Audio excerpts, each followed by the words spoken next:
مرحبا بكم في حلقة جديدة من قناة رحلات عبر الزمن.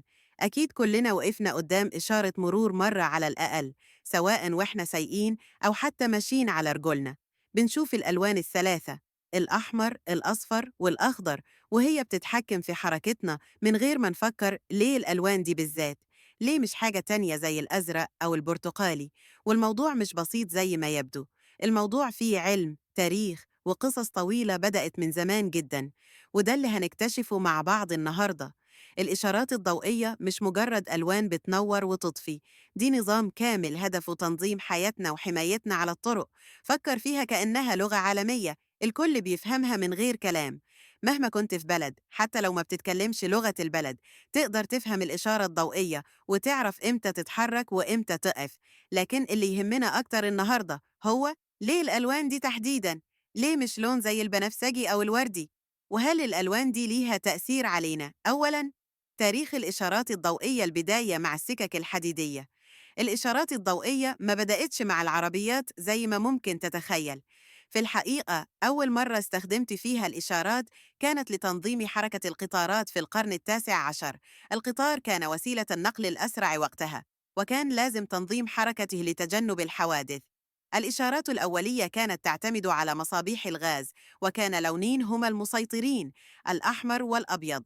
الأحمر كان معناه توقف، والأبيض كان معناه تحرك. بس المشكلة كانت إن اللون الأبيض ممكن يتلخبط مع النجوم أو أضواء تانية في السماء، وده أدى لحوادث.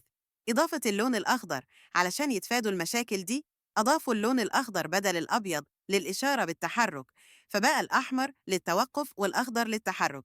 بعد كده لما بدأوا يفكروا في إشارات للسيارات مع بداية العربيات في الشوارع، استخدموا نفس النظام ده: إدخال اللون الأصفر. اللون الأصفر ما دخلش الصورة إلا بعد ما اكتشفوا إنهم محتاجين لون ينبه السائقين قبل التبديل من الأخضر للأحمر. وهنا جه دور اللون الأصفر، لأنه بيشد الانتباه جدا وبيوضح إنك محتاج تستعد. ثانياً، العلم وراء الألوان الثلاثة. الأحمر الأكثر وضوحاً. الأحمر هو أكتر لون بيشد انتباه الإنسان، وده لأنه لون موجود في الطبيعة كإشارة للخطر، زي النار أو الدم. لما تشوفه جسمك تلقائياً بيستعد للتوقف أو الحذر. علم النفس، الدراسات بتقول إن الأحمر بيحفز مشاعر الخطر والحذر، وده بيخلي العقل يركز أكتر. الأصفر لون التحذير. الأصفر لون بيمثل الحذر والاستعداد. لما تشوفه بتعرف إنك محتاج تبطئ وتستعد للتوقف. في الطبيعة كتير من الحيوانات السامة زي النحل والثعابين عندها ألوان صفراء علشان تحذر الكائنات التانية من الاقتراب، وده بيثبت إن اللون ده ليه تأثير نفسي كبير على المخ. الأخضر لون الأمان. الأخضر بيعكس فكرة الانطلاق والأمان. في الطبيعة اللون الأخضر دايماً مرتبط بالنباتات والحياة، وده بيدي إحساس بالراحة والثقة. تأثيره النفسي، الأخضر معروف بإنه لون مريح للعين وبيساعد على تقليل التوتر. ثالثاً، ليه مش ألوان تانية؟ الأزرق رغم إنه لون مريح لكنه مش بيشد الانتباه زي الأحمر أو الأصفر. الأبيض زي ما قلنا كان بيستخدم لكن اتلغى لأنه بيتلخبط مع النجوم.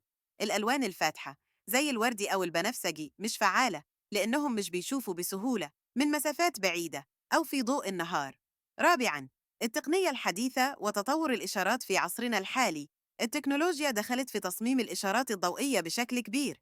بقت الإشارات مزودة بأنظمة ذكية بتقدر تحسب عدد السيارات وتعدل توقيت الإشارة بناء على الزحمة. كمان بدأوا يستخدموا ألوان LED لأنها أوضح وأقل استهلاكاً للطاقة. الإشارات الحديثة كمان بتقدر ترسل إشارات للسائقين عن بعد، أو حتى تعدل لونها لو في حادث أو طريق مغلق. خامساً، تأثير الألوان علينا كسائقين. كل مرة تشوف إشارة ضوئية عقلك بيفسر الألوان دي بطريقة سريعة جداً. الأحمر بيخليك تفكر في الخطر، الأصفر بيشد انتباهك، والأخضر بيديك إحساس بالأمان. كل ده بيحصل في أجزاء من الثانية، وده السبب في إن الإشارات الضوئية بقت أداة فعالة جداً في تقليل الحوادث وتنظيم المرور. ودي كانت رحلتنا النهاردة مع الإشارات الضوئية اللي بقت جزء من حياتنا اليومية من غير ما نفكر فيها كتير. الألوان اللي بنشوفها مش مجرد صدفة، لكنها نتيجة دراسة طويلة وتاريخ ممتد. الأحمر للتوقف، الأصفر للحذر، والأخضر للانطلاق. كل لون ليه هدف وتأثير علينا. لو عجبكم الفيديو ما تنسوش تعملوا لايك وتشتركوا في قناة رحلات عبر الزمن، وتفعلوا الجرس علشان ما يفوتكمش أي جديد. أشوفكم في الحلقة الجاية مع موضوع جديد ومثير. موفي